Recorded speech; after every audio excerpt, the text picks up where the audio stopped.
Hi everyone, in front of me I've got Redmi A5 and let me share with you how to check the total screen time on this device. So let's start with opening the settings, and here in this general list we have to scroll down to the very bottom to find digital well-being and parental controls. So let's tap on it.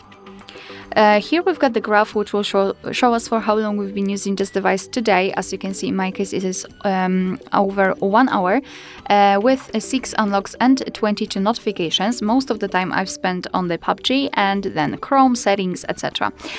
So in order to check some further details, you've got two different ways. So you can either tap inside the graph and you will be transferred to this dashboard where you can check the information from the specific day of the week. You can change the screen time to notifications received and times opened.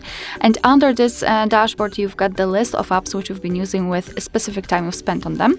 And the second way is to tap directly on the app. So for example, this PUBG, Chrome, settings, whatever. Just tap on the specific app and again you've got the dashboard, but this time it is tightly connected with this one app. Again, you can change the screen time to notifications received and times opened and from daily to hourly. Alright, so that will be all. Thank you so much for watching. Please hit the subscribe button and leave the thumbs up.